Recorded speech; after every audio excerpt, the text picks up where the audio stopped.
The year is 1990. The video game industry, still a burgeoning frontier, was captivated by the nascent genre of point-and-click adventure games. Sierra Online dominated the landscape with its King Quest and Space Quest series, known for their challenging puzzles and often unforgiving dead ends. But a different wind was beginning to blow, one laden with wit, charm, and an almost revolutionary approach to interactive storytelling. From the innovative minds at Lucasfilm Games, a division known for its creative freedom and narrative ambition, a new legend was about to set sail: The Secret of Monkey Island. From the innovative minds at Lucasfilm Games, a division known for its creative freedom and narrative ambition, a new legend was about to set sail. The Secret of Monkey Island. The genesis of The Secret of Monkey Island can be traced back to a fundamental desire to subvert the conventions of the adventure game genre. Ron Gilbert, a programmer and designer at Lucasfilm Games, harbored a growing frustration with the pitfalls of existing adventure titles, particularly the dreaded death traps and unwinnable scenarios that could abruptly end a player journey. He envisioned a game where narrative and player enjoyment took precedence over arbitrary difficulty, a world where exploration and humor were paramount. This philosophy was famously encapsulated in his designer's manifesto, which outlined principles like eliminating dead ends and ensuring player characters could not die, thereby encouraging experimentation and immersion. The cultural zeitgeist also played a significant role. The romanticized, swashbuckling world of pirates, popularized by literature and cinema, offered a rich tapestry for storytelling. Gilbert, alongside fellow designers Tim Schafer and Dave Grossman, found inspiration in everything from Disneyland Pirates of the Caribbean ride to classic pirate lore, eager to infuse this adventurous spirit with a uniquely LucasArts brand of humor. They sought to create a world that felt both familiar and fantastical, a whimsical take on the often gritty pirate mythos. Ron Gilbert served as the project leader, guiding the overall vision and design. Tim Schafer and Dave Grossman, then relatively new to the industry, quickly became integral as co-designers and writers, contributing significantly to the game's distinctive dialogue, memorable characters, and ingenious puzzles. Development was a journey filled with both creative breakthroughs and technical hurdles. The game was built upon Lucasfilm Games' proprietary SCUMM script creation utility for Maniac Mansion engine, which had already powered earlier hits like Maniac Mansion and Zack McCracken and the Alien Brains. For Monkey Island, the SCUMM engine was further refined, allowing for more complex environmental interactions, a streamlined verb-based interface, and more expressive character animation. For Monkey Island, the SCUMM engine was further refined, allowing for more complex environmental interactions, a streamlined verb-based interface, and more expressive character animations. This intuitive interface, which presented players with a list of verbs e.g., pick up, talk to, use, and an inventory, was a significant technical innovation that liberated players from the frustrations of text parsers, which often struggled to understand player commands. Artistically, The Secret of Monkey Island was a revelation. The game's visual style, spearheaded by lead artist Steve Purcell, was a departure from the more realistic, often pixelated, aesthetics of its contemporaries. Purcell's distinctive cartoonish art brought Guybrush Threepwood, Elaine Marley, and the villainous ghost pirate LeChuck to life with vibrant colors and expressive animations. The exaggerated character designs and detailed, atmospheric backdrops created a world that was both charming and immersive, perfectly complementing the game's comedic tone. The evolution of this style, from initial concept sketches to the final pixel art, established a visual language that would become synonymous with LucasArts adventure games. The musical score, composed by Michael Land, was another cornerstone of the game's identity. Land's iconic themes, particularly the unforgettable main theme, captured the adventurous spirit of the high seas while also underscoring the game's humor and occasional moments of peril. The music was dynamic, shifting seamlessly to reflect the on-screen action and atmosphere, enhancing the player's emotional connection to the unfolding narrative. While the groundbreaking IMAX system would arrive with its sequel, The original Monkey Island score already demonstrated a sophisticated approach to interactive audio, contributing significantly to its immersive quality. At the heart of the game was its captivating story and unforgettable characters. Players were introduced to Guybrush Threepwood, an earnest, somewhat bumbling young man with an improbable name and an even more improbable ambition to become a mighty pirate. His quest leads him to the Tri-Island area, where he must complete 3 trials to prove his worth, all while falling for the feisty Governor Elaine Marley and inadvertently crossing paths with the undead pirate scourge, LeChuck. The storyline was a brilliant pastiche of pirate tropes, filled with voodoo priestesses, cannibalistic islanders who are surprisingly polite, and a legendary secret that ultimately proves to be delightfully absurd. The dialogue, brimming with witty banter, clever one-liners, and recurring gags, became a hallmark of the game's appeal. Upon its release in 1990, The Secret of Monkey Island was met with widespread critical acclaim and strong market impact. Reviewers lauded its engaging storyline, innovative interface, stunning graphics, and, most importantly, its uproarious humor.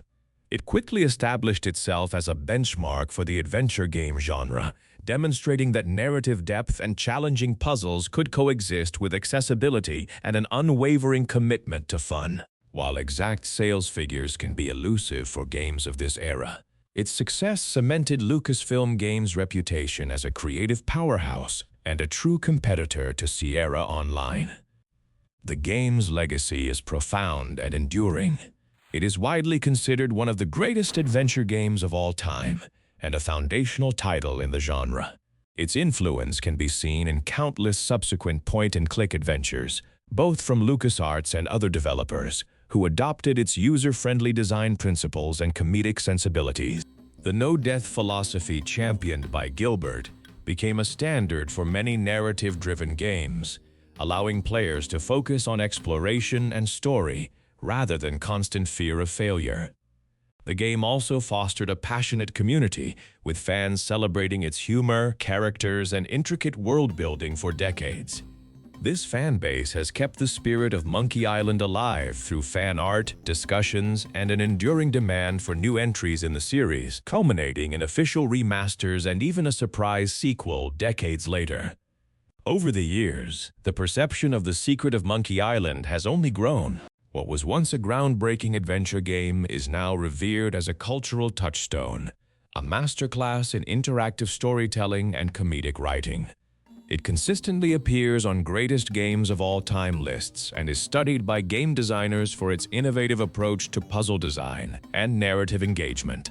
Personal stories from developers, like Tim Schafer recalling the sheer joy of crafting the game's absurd dialogue, or players recounting their first encounters with Guybrush hapless charm, continue to add emotional depth to its history.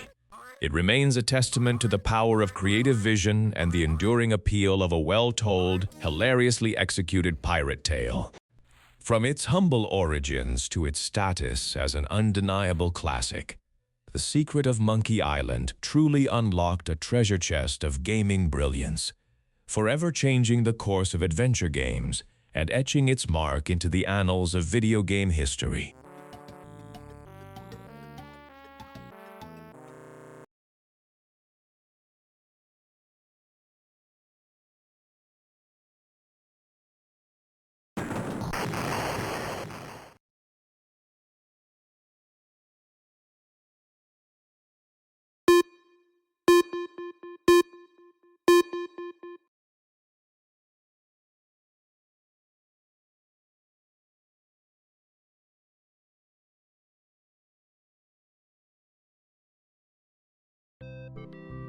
In the annals of video game history, few titles spark as much affectionate debate and admiration as Monkey Island 2: LeChuck's Revenge. Released by LucasArts in December 1991, just over a year after its groundbreaking predecessor, this graphic adventure game wasn't just a sequel. It was a grander, more ambitious voyage into the comedic, swashbuckling world of Guybrush Threepwood. The early 1990s were a golden age for point-and-click adventure games, with LucasArts and Sierra Online leading the charge. While Sierra was known for its King's Quest series, LucasArts carved its niche with humor, clever puzzles, and a player-friendly design philosophy that famously eliminated unwinnable states and dead ends. The first Monkey Island had captivated players with its witty dialogue, memorable characters, and Caribbean pirate theme, heavily inspired by Ron Gilbert's childhood memories of Disneyland's Pirates of the Caribbean ride and Tim Power's novel On Stranger Tides. Gilbert, the visionary director behind the series, had always envisioned a trilogy, and even before The Secret of Monkey Island was complete, plans for a sequel were already taking shape. The core creative triumvirate from the original returned to helm LeChuck's Revenge. Ron Gilbert as project leader, joined by the brilliant minds of Tim Schafer and Dave Grossman as co-designers and writers. Their collaborative synergy, honed on the first game, was instrumental in crafting the sequel's intricate narrative and signature humor. Artists like Steve Purcell, known for his distinctive character designs and the iconic cover art, and Peter Chan, who contributed significantly to the game's vibrant environments, brought the world to life with an even greater level of detail. Sean Turner led the animation team, ensuring that characters moved in a simple and cartoony style. Shelley Day served as the game's producer. Development of Monkey Island 2 began shortly after the first game's release in October 1990. Gilbert's ambition for the sequel was to expand on the narrative scope and gameplay, offering a more open-ended adventure across multiple islands rather than the more confined areas of its predecessor. The game utilized the fifth revision of LucasArts' proprietary SCUMM script creation utility for Maniac Mansion engine, which had evolved significantly since its inception. SCUMMing was more than just an engine, it was a philosophy that allowed designers to craft rich, interactive worlds and dialogue without deep coding, enabling a focus on creativity and storytelling.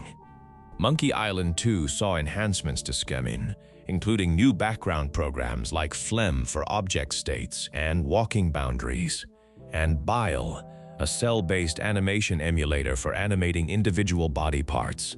This allowed for more complex animations and detailed character movements, even on the floppy disk format it was initially released on. One of the most significant technical innovations introduced in Monkey Island 2 was the IMA's interactive music streaming engine system, co-designed by composers Michael Land and Peter McConnell.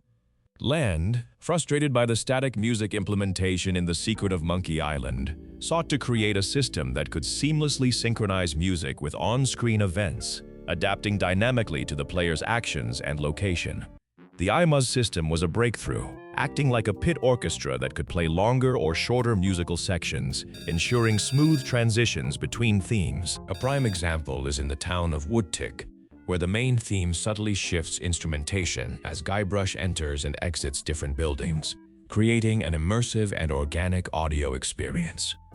Michael Land composed the Scab Island tracks, Clint Bajakian the Fat Island tracks, and Peter McConnell the Booty Island tracks. This adaptive soundtrack, a mix of Caribbean-inspired melodies and memorable leitmotifs, remains a highlight, complementing the game's vibrant world and comedic timing. The artistic direction of Monkey Island 2 was a significant leap forward. While retaining the whimsical, cartoony style, the visuals became far more detailed and expressive. The game featured richer pixel art, more elaborate environments, and stunning landscapes that truly brought the imaginary Caribbean to life. Artists like Steve Purcell and Peter Chan, even when mimicking existing visual references, were given opportunities to introduce unplanned graphical elements, contributing to the game's unique aesthetic. The storyline of LeChuck's Revenge plunges Guybrush Threepwood, now boasting of his previous victory over the ghost pirate LeChuck, into a new quest, the search for the legendary treasure of Big Whoop. His journey takes him across 4 new islands: Scab, Fat, Booty, and Dinky Island, each brimming with eccentric characters, intricate puzzles, and plenty of self-referential humor. Along the way, he encounters familiar faces like the Voodoo Lady and Elaine Marley, and new adversaries such as the formidable Largo LeGrande. Of course, LeChuck, now in a terrifying zombie form, isn't far behind, seeking his revenge. The game's narrative is a masterclass in comedic writing, blending witty dialogue, absurd situations, and genuinely clever puzzle design. Ron Gilbert, Tim Schafer, and Dave Grossman distributed writing duties, ensuring a consistent yet varied comedic voice. However, no discussion of Monkey Island 2 is complete without addressing its utterly infamous, ambiguous, and deeply polarizing ending. After a climactic confrontation with LeChuck in an underground tunnel on Dinky Island, Guybrush seemingly defeats him by pulling off a mask to reveal LeChuck is actually his creepy older brother, Chucky. A workman then interrupts them, telling them they shouldn't be there. The two brothers, now appearing as pre-teen children, exit the tunnels into what appears to be an amusement park, where their parents are waiting. As they leave, Chucky's eyes glow red, hinting that something more sinister is at play. This surreal meta-narrative twist left players bewildered, frustrated, and endlessly speculating for decades. Was it all a dream? A voodoo curse? A metaphor for childhood imagination?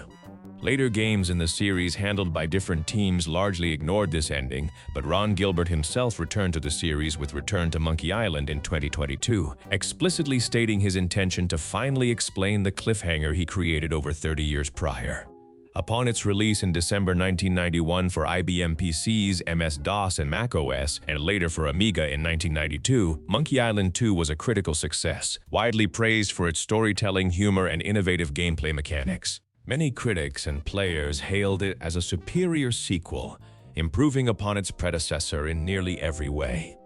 It earned Game of the Year from Computer Gaming World magazine in 1992 and was later listed in their top 150 games of all time. Despite critical acclaim, it was a commercial disappointment compared to its rivals, particularly Sierra Online's offerings.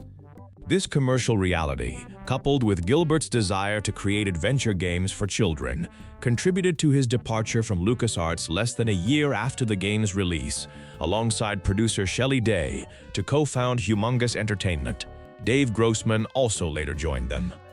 The game's legacy is immense. It solidified LucasArts' reputation for crafting intelligent, humorous, and technically advanced adventure games. The special edition, released in 2010, brought the game to modern audiences with enhanced graphics, remastered music, and full voice acting featuring the original cast, allowing players to seamlessly switch between classic and updated visuals. This re-release also included developer commentary from Ron Gilbert, Tim Schafer, and Dave Grossman, offering invaluable insights into its creation. Over time, the perception of Monkey Island 2 has only grown. What was initially a baffling ending for some has evolved into a hallmark of its artistic boldness, a moment of genre-bending brilliance that continues to spark discussion and analysis. It stands as a testament to the creative freedom and daring experimentation that defined LucasArts during its golden era. For many, Monkey Island 2, LeChuck's Revenge, isn't just a game. It's a cherished memory, a definitive adventure that pushed boundaries, tickled funny bones, and left an indelible mark on the landscape of interactive storytelling and our memories.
In the annals of video game history, few names resonate with the whimsical charm and sharp wit of Monkey Island.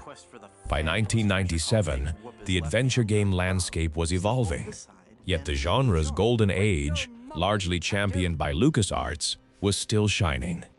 It was into this vibrant yet increasingly competitive era that The Curse of Monkey Island emerged, not just as a sequel, but as a vibrant reimagining, a bold artistic statement, and a testament to enduring comedic storytelling. The journey to The Curse of Monkey Island began 6 years after the surreal cliffhanger of Monkey Island 2, LeChuck's Revenge. Fans had clamored for Guybrush Threepwood's return, and LucasArts, a company synonymous with innovative point-and-click adventures, was ready to deliver. However, this third installment would mark a significant departure. Series creator Ron Gilbert had left LucasArts after Monkey Island 2, leaving new creative minds to steer the beloved pirate ship. The helm was taken by co-project leaders Jonathan Ackley and Larry Ahern, both of whom had previously contributed to LucasArts' critically acclaimed Full Throttle. Their vision for Curse was ambitious, to modernize the series while retaining its cherished humor and puzzle-driven gameplay. The industry was moving towards higher resolutions and, eventually, 3D graphics, but Ackley and Ahern chose a different path for Guybrush. They opted for a stunning, hand-drawn, cel-animated visual style, a stark contrast to the more pixelated, semi-realistic graphics of its predecessors. Lead background artist Bill Tiller was instrumental in bringing this vibrant, cartoon-like aesthetic to life, a style that many fans likened to classic Chuck Jones animation. This wasn't merely an artistic choice, it was a technical one, as 2D games of the time often suffered from aliasing when scanned directly. The team utilized US animation software, which vectorized the line art before compositing and reducing color resolution, resulting in smoother, cleaner visuals. Every frame of animation was meticulously drawn on paper first, a painstaking process that imbued the game with incredible character.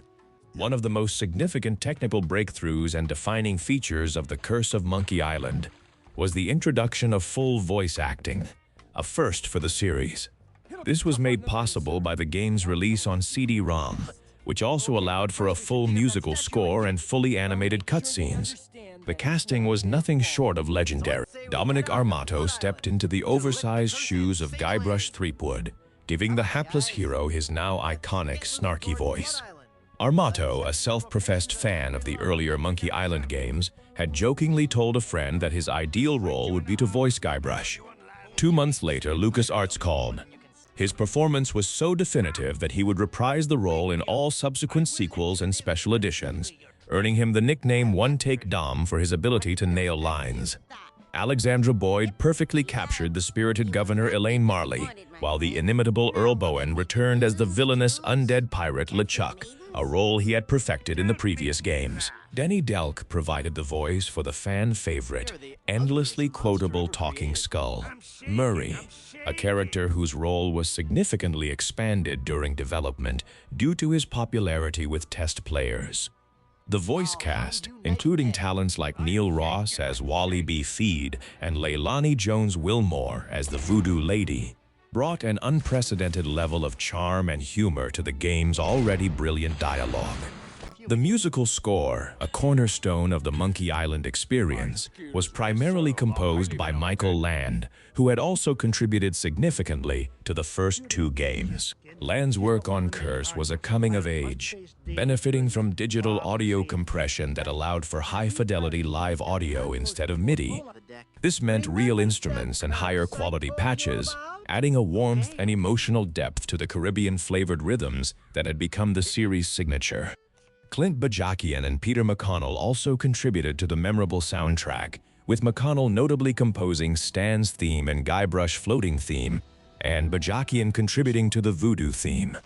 The music dynamically shifted with the on-screen action, a testament to the iMu interactive music system, which Land himself had helped develop. The storyline of The Curse of Monkey Island plunges Guybrush Threepwood back into immediate peril, beginning with him adrift at sea in a bumper car, soon captured by LeChuck.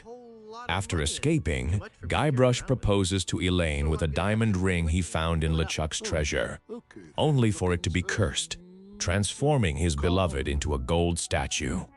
The narrative then unfolds across a multi-island quest, as Guybrush seeks to lift the curse, assemble a motley crew of pirates Haggis McMutton, Edward Van Helgen, and Cutthroat Bill, and once again thwart LeChuck, who has returned as a fiery demon pirate. The game's humor is woven throughout, from rhyming insults, sword fighting against Captain Rottingham, to encounters with returning characters like Stan, now an insurance salesman, and Wally, who has taken on a reluctant villainous persona under LeChuck's influence. The ultimate confrontation leads Guybrush to LeChuck's Carnival of the Damned on Monkey Island, where Big Whoop is revealed to be a portal to the demon world, used by LeChuck to create his undead army during development. The game adopted a new action system, similar to the one seen in Full Throttle, replacing the traditional verb command and inventory menus with a pop-up action menu and inventory chest,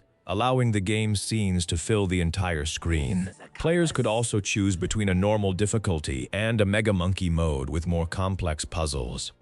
Upon its release in 1997, The Curse of Monkey Island was met with widespread critical acclaim. It was praised for its stunning animation, witty writing, engaging puzzles, and groundbreaking voice acting.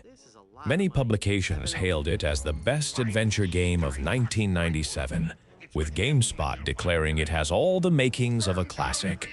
The game sold well, particularly in Germany, with lead background artist Bill Tiller estimating worldwide sales of 500,000 units over several years. Other estimates place total sales between 700,000 and 800,000 copies. The game's legacy is immense. It solidified the visual and auditory identity of the Monkey Island series for a generation, even earning praise from original creator Ron Gilbert years later, who called it great and commended its capture of the series' humor and feel. The definitive voice cast, particularly Dominic Armato as Guybrush, became inseparable from the characters. While some purists of the original pixel art style initially felt the change was too drastic, the overwhelming perception has evolved to recognize The Curse of Monkey Island as a beloved classic, a pivotal moment in adventure game history that successfully reinvented a cherished franchise for a new era. It remains a testament to LucasArts' ability to blend technical innovation with unparalleled storytelling and comedic genius, securing its place as a truly mighty pirate adventure.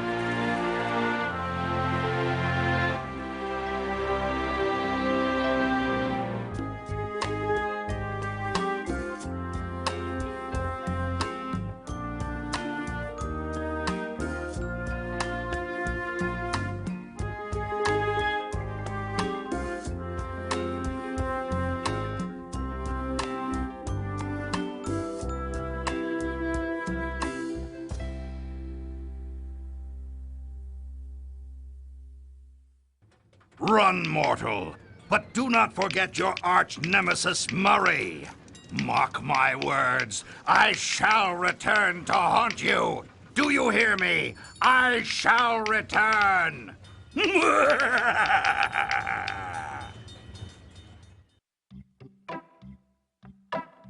This is so unfair.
This carnival is great, Dad. It sure is, son. But you know, rumor has it that the man who built this place is buried here. And they say that to this day, his frozen body remains in the tunnels somewhere beneath the amusement park.